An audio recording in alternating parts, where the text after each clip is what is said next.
concept de Novembre Bleu a été mis en place pour vulgariser, n'est-ce pas, faire une promotion sur le plan de la prévention des cancers de la prostate. Le cancer de la prostate est quelque chose de difficile à vivre pour un homme au vu des difficultés existentielles au niveau des habitudes qu'il apporte, au vu des impacts psychologiques.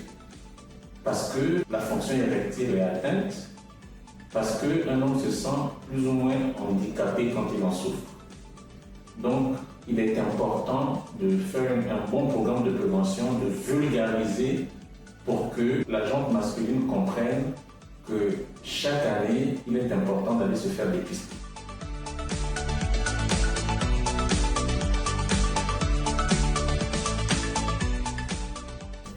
La disparité vient déjà, n'est-ce pas, de l'ancienneté des concepts. En 1985, aux États-Unis, est né le concept qu'on appelle aujourd'hui Octobre Rose, mais en réalité, c'était une période durant laquelle on devait lutter contre les cancers du sein.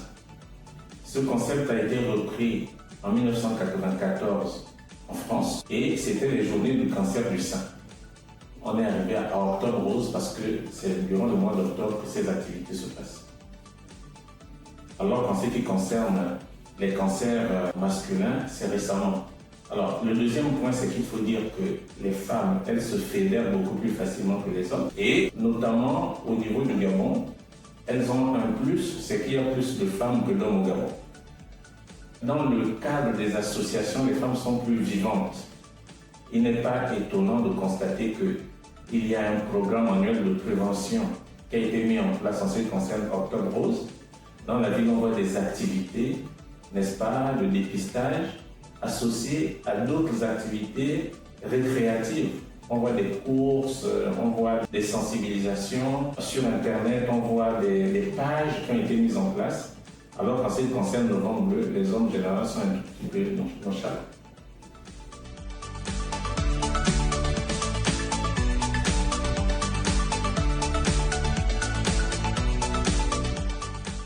Mais mon rôle, c'est juste, n'est-ce pas, un rôle de vulgarisation des choses, parce que quand on parle de Novembre Bleu, les hommes ont souvent tendance à penser que ce dépistage consiste à faire un toucher rectal. Et beaucoup ne viennent pas justement parce qu'ils pensent que c'est d'un toucher rectal qu'il s'agit. Il a fallu vulgariser tout cela, expliquer aux hommes que c'est juste une prise de sang. C'est l'antigène spécifique de la prostate que l'on recherche, donc c'est une prise de sang qu'on fait à jeun.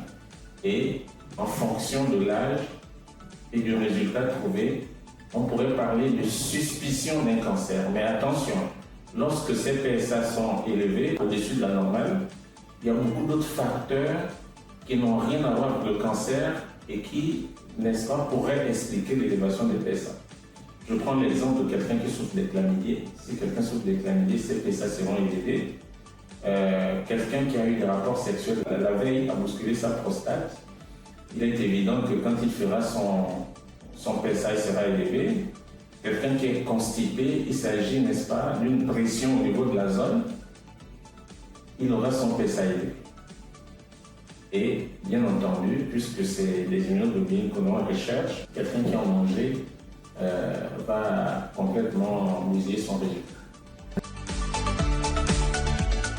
En ce qui nous concerne, cette année, si on a opté pour un laboratoire, comme vous le savez, les Missigois sont appelés sans diagnostic, faire leur PSA.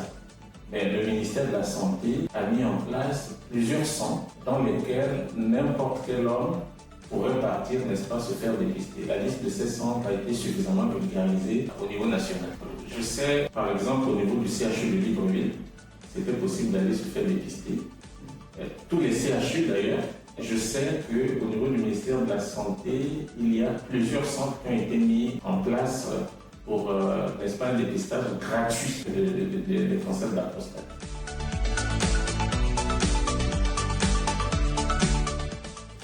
« 40 ans est une moyenne. Lorsqu'on regarde les facteurs de risque de cette pathologie, on sait qu'il y a des facteurs de risque qui concernent l'hérédité. Il y a l'obésité. Lorsqu'on pense que les jeunes aujourd'hui, pour la plupart, ne pratiquent pas beaucoup de sport, il y en a qui présentent beaucoup de facteurs de risque. Alors, Je veux simplement dire qu'il y a des personnes qui ont moins de 40 ans chez qui on a déjà trouvé des anomalies de ce type. C'est-à-dire des PSA élevés avec, n'est-ce pas, la preuve d'un cancer de la prostate. Mais la médecine étant une moyenne, on choisit à partir de 40 ans à cause de la fréquence. Dans le cancer de la prostate, plus on est vieux, plus on est susceptible d'en faire, tout simplement.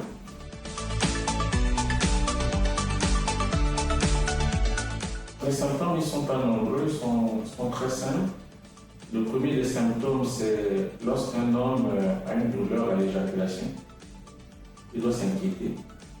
Il doit chercher, n'est-ce pas, à rencontrer un neurologue pour qu'on cherche à comprendre pourquoi il est comme ça. Il y a également les troubles érectiles. Précocement, quand on a un cancer de la prostate, on a un problème d'érection. Au-delà de ça, il y a des douleurs au bas du dos, aux hanches, voilà, qui peuvent, n'est-ce pas. Mais vous avez beaucoup de pathologies qui donnent, n'est-ce pas, ces signes-là. Donc c'est au médecin de poser un diagnostic différentiel par rapport aux patients.